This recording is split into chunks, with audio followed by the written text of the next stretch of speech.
வணக்கம், ஆடிட்டர் கிருஷ்ணன் பேசுகிறேன். இன்னைக்கு CA inter paper 4 costing group 2 first paper. இன்னைக்கு எப்படி இருந்துச்சு பேப்பர் அப்படின்னு பசங்க என்ன சொல்கிறாங்க அப்படின்னு சொல்லி கேட்டேன்.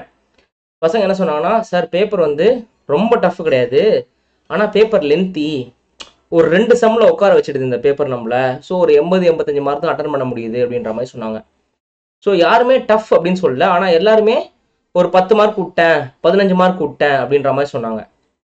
எம்சிக்யூவில் ப்ராசஸ் காஸ்டிங்கில் உட்காந்துட்டதாகவும், டிஸ்கிரிப்டிவ்ல ஐ திங்க் காஸ்ட் ஷீட்டில் உட்காந்துதாகவும் சொல்லியிருந்தாங்கன்னு நினைக்கிறேன். லைக் இந்த 2 சம்மில் வந்து டைம் போயிடுச்சு. மேபி இந்த சம்ம நான் சீக்கிரமாக போட்டிருந்தாலோ ஆர் இந்த சம்ம சாய்ஸில் விட்டுருந்தாலோ இன்னும் கொஞ்சம் எக்ஸ்ட்ரா மார்க் கூட அட்டன் பண்ணியிருந்துருக்கலான்ற மாதிரி சொன்னாங்க. எம்சிக்யூக்கு அந்த அந்த டைம் எக்ஸ்ட்ரா எடுத்துச்சுன்ற மாதிரியோ, ஆர் ஸ்டார்டிங்லேயும் எம்சிக்யூ எடுத்திருந்தா ஐ திங்க் ஒரு 5 மார்க் எம்சிக்யூ எழுதியிருக்க முடியாது. ஸ்டார்டிங்கில் டிஸ்கிரிப்டிவ் எடுத்திருந்தா எம்சிக்யூ ஒரு 45 மினிட்ஸ் மினிமம் வச்சுக்கணும் அப்படின்னா டிஸ்கிரிப்டிவ்ல ஒரு 10 மார்க் எழுதியிருக்க முடியாது. இந்த மாதிரி தான் நிறைய பேர் சொன்னாங்க. ஸோ யாரும் டஃப்னு சொல்லலை.